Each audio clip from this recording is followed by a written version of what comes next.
Što ćete vi? Ću šljivu. Neću. Hoš ti šljivu? Ja sam samo probala ili ima i košnice ili nema. Slavika, gled njega. On si njeve pomoć. Ne, mi ćemo mrkvicu i ovo... A mrkvica ovako mora stajati, jel? Da se komponira u... Još jedino mrkvicu. Znači, ovaj lungić bomo punili sa... To je svinjski file, nije lungić. Svinjski file, dobro. Tikvanja, rekla bi dole kod iza Gorice da je to ni buča, to je tikvanja. Zagorje je buča. Napravit ćemo jednu finu juhu. A ovo ćemo komponirati malo u povrća. Tomek će napraviti, vjerujem, neki dobar kolač. Neke knedle, imamo i, vidim da imamo i krasnoga vina, su naši prijatelji. Da, to ćemo kasnije, vidite, ovaj tu, evo pogledajmo ovaj stol iza, to su sve proizvodi koji ste navidjeli. Stvarno ima lijepih stvari, evo, to ćemo još kasnije spominjati. Mislim, javit ću se pravobraniteljici, počeli ste me maltretirati. Dakle, da vidimo ko nam je u žiriju i ko nam je u trećoj kuhinji. Prvo ćemo predstaviti članove ocjenjivačkog suda. 3 gospodina su u njemu. Mladi gospodin Daniel Kraljević, poznati vinar iz Umaga u Istri, okolice Umaga. Pa onda za sve naše mlade gledateljice, Bojan Jambroši! Arhitekt.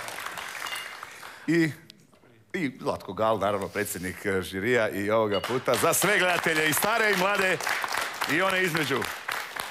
I u trećoj kuhinji mladi gospodin 3 u jednom, Željko, Neven, Antonio, Tonči, Bremec. Pozdrav. Svi smo ovdje, mladi naši natjecatelji strepe i trepere već od početka kuhanja, ali morat će se strpiti nekoliko sekundi. Evo malo foršpana za vas.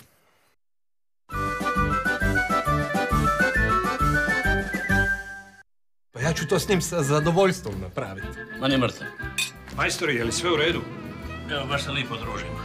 Ludilo, brale. Ovdje isto piše da oni koji su jaki na riječima nisu jaki na dijelima. Ne mogu ja sad djelovati, preumoran sam. Kaj on ziher iz Splita.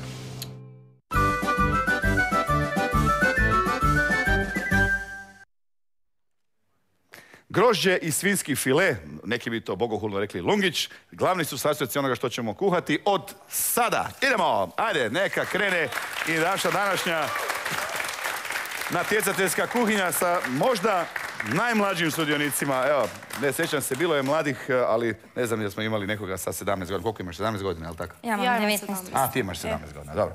Što ćemo raditi? Ajde da vidimo. Prvo, evo, da malo čujemo i Ines. Ti ćeš guliti krumpire? Gulim krumpir i onda ću staviti kuhat i onda ću zamjesiti tijesto i... I napraviti ćeš? Knedle od kupina. Knedle s kupinama, fino. Tomo, tvoj zadatak? Moj zadatak uguliti krumpir, povrće i juha. Dobro, gledaj, molim te da si ne guliš prst. Nama Tomicama je suđeno da gulimo krumpir i ja moram... Da, nikad drugo očito.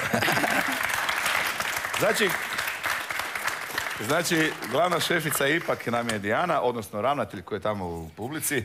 Njega ćemo kasnije malo ispredsjecati, pitat ćemo ga nekoliko značajnih pitanja, ali do sada da vidimo što smo učinili, malo gulimo sad ovo povrće, jel? Da, moramo guliti malo korenasto. Ne, to ćemo malo popržiti na masnoći. Malo dodati crnog vina. Recept je naložen iz viših sfera i uprava ili ste se same sjetile vas dvije i Tomo? Pa malo su nam pomagali. Jesu malo, jesu? Jesu. Dobro. Što se inače kuha kod vas u školi? Evo, ti si kuharica. Pa sve.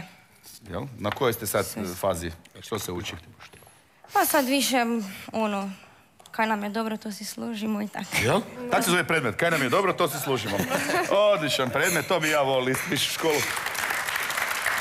I što to volite? Pa mi sve jedemo. Nas je profesor naučio sve dobro i mi sve jedemo. Koji je specijalitet iz Pitomačkog kraja, evo iz Podravine? Pa evo ovo što sad slažemo. A to je baš specijalitet, znači? Pa to je da, to je sad, pošto ima i grožđa i tog svega, da to se malo tu jesen i to približimo. Sad sam htio pitati koje je najbolje područje za grožđe i vino u Pitomaču, to ću morat pitati tamo ovdje. Malo starije, a ne vas, da vas to ne budete znali odgovoriti, ali zato dečki znaju što čine oni. Što ćete vas dvojica? Evo, ja sam isto krumpir ogul. Čim tanje sam ovaj krumpir narezao da ga mogu skuhati za, znači, knedle kaj bomo radili. Sad ne znam, ali ovo isto vrijedi i za krumpir, ono kaj sam za hobotnicu. Rekao da malo rakije stavi se u krumpir, da se prije skuha. Odlično, je. Knedla s rakijom idealno ide. Jel da ide? Čekaj, jesi pekao rakiju? Znaš da, jesi platio porez za onaj trošarinu? Slavek, jesi dao 100 kuna za pečenje rakije iz kotla? Stvarno jesi? 42.000 kotlofe spekeli. Nisam dali 100 toliko, kuna. ali dao sam. Da. Daj mi reci kaj ti to sad delaš. Ili ti što radiš? Naši mladi prijatelji su napravili prijedlog takvog jela. Oni će meso od svinjske pisanice, svinjskog filea raditi lungić na način da će ga odrezati, a mi ćemo ga napuniti sa suvim šljivama, malo maslaca, uz dodatak vina, grožđa i žganaca napravit ćemo na taj način. Pa ćemo to malo piljati, uz to povrće. Znači grožđe koje je već oprano, svakako se mora staviti malo u vruće ulje, da pukne korica, kožica ne smije biti unutra i onda se to poslije od toga radi jedan fini umak. U krompirovi žganci uz to, tome će raditi kao knedle od šljivama, ali samo će biti sa kupinama. I ja, još moram bućinu juhu napraviti. Pa nisam ni počeo. Nisam čuo što si rekao između. Biti takva buć. Sami kuhajte, idem ja kod našeg Nevena i Željka. Željac, Dobar dan. dobar dan.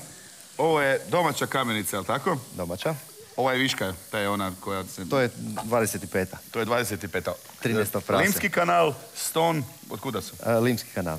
Dobro, sam ti priča, slobodno što ćemo napraviti. Limski kanal, znači pripremit ćemo kamenice na dva načina. Jedne će biti marinirane sa malo ljutih začina, hrenom, tabaskom i tako. Stavljene u frižider. It's good to be a king. Kam ništa što? Da napravimo kontru Rusima, mi ćemo praviti nešto